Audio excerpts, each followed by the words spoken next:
Welcome, folks, to the next episode of BattleTech Simplified, Season 2. In today's final episode on the heavy bracket of things, we will be covering the granddaddy of all heavy mechs, the first true heavy mech, and the favored mech of Alexander Kerensky himself, although not his creation. Today we will be covering the Orion.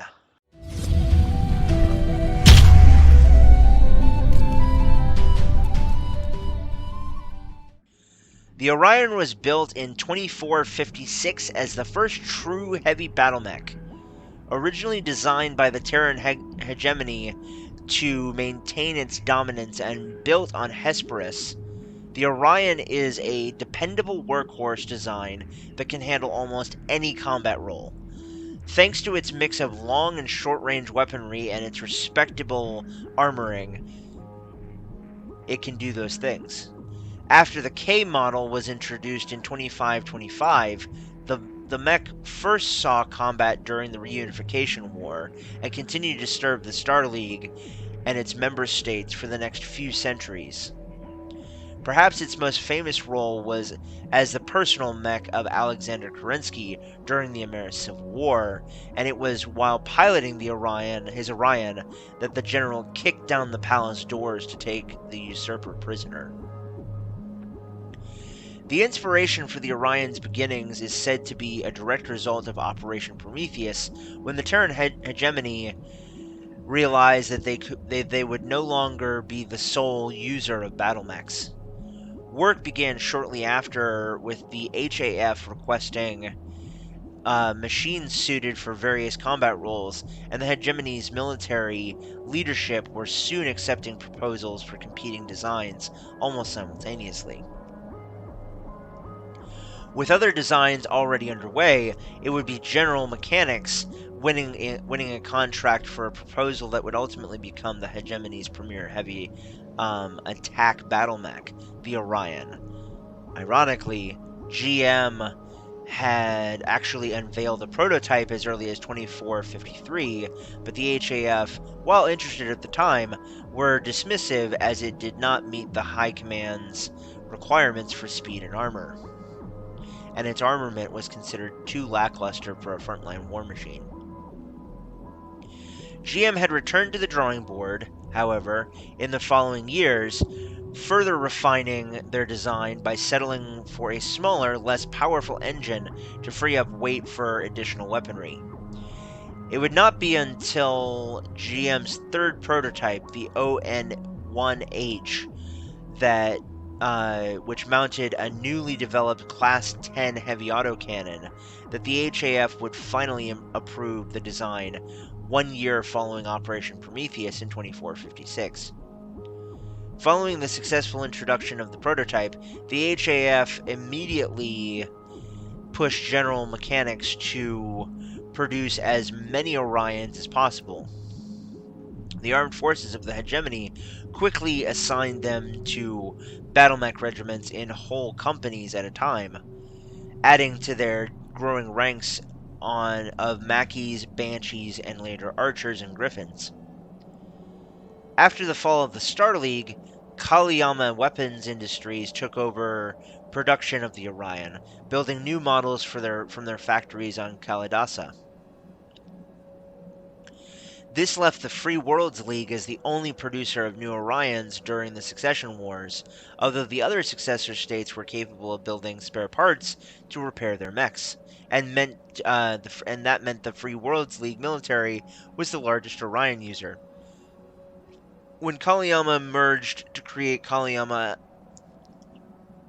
Alphard Trading Corporation, Orion production was started up on Kendall as well. The League's dominance in new Orions began to change during the clan invasion, when the successor states met on outreach and agreed to work together to combat the clans.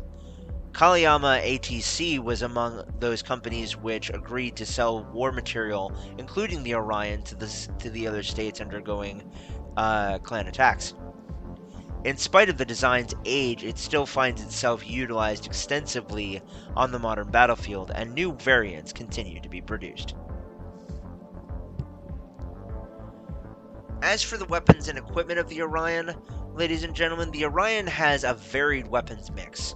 The Mech's primary long-range weapon is a Kaliyama Deathbloom LRM-15 launcher mounted in the left torso, along with 2 tons of reloads. While an accurate weapon useful against both large and land and air targets, the system's control cables traveling through a narrow area in the shoulder. This area is potentially subject to excessive heat, which can cause either the weapon or actuator to shut down. For intermediate ranges, the Orion carries a Kaliyama Class 10 autocannon in its right torso and with 2 tons of ammo.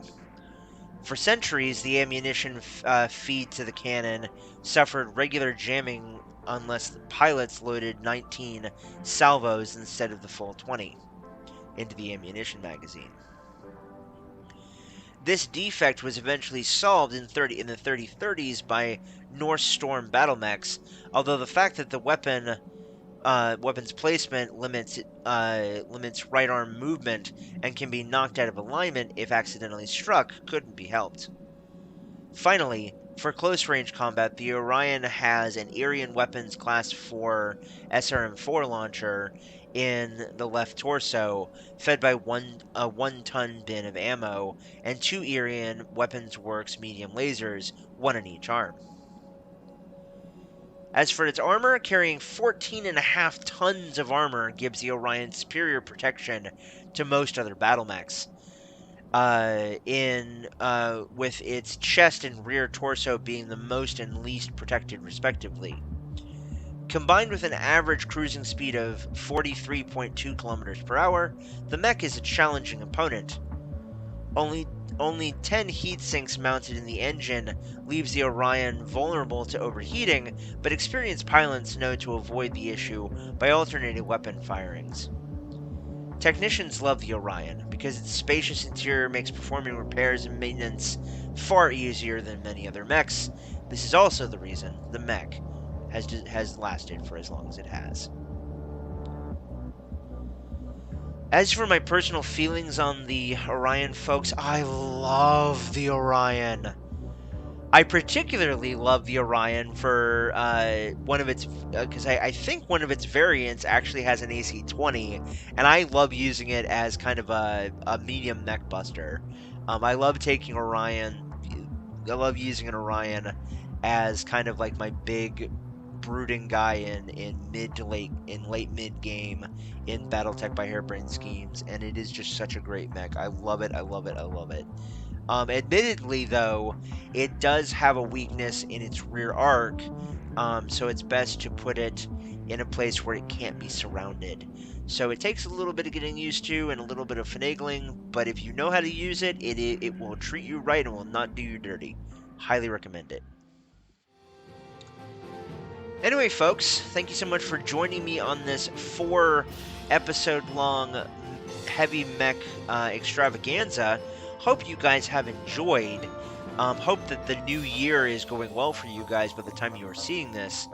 At the time of this recording, it is November 3rd of 2022, and I am having a great time. I'm on a day off, and I'm just doing this and hoping that you guys are having a great year. So if you haven't already, please consider liking the video and subscribing to the channel. Also be sure to ring the bell icon so you never miss an episode whenever they go live. Last but not least, comment down below with what your feelings on the Orion are. Do you think it's a heavy workhorse worthy of praise, or do you think its bark is worse than its bite? Let me know down below. Anyway, guys, I'm Michael Shockman. Stay tuned for next week when we start into our final section of Season 2, that being the first episode of the 5-episode long extravaganza that is the Assault Mech class. Stay tuned for that. Anyway, guys, I'm Michael Shockman. I've been your host and commentator, and remember, as always, no guts, no galaxy. Later, everybody.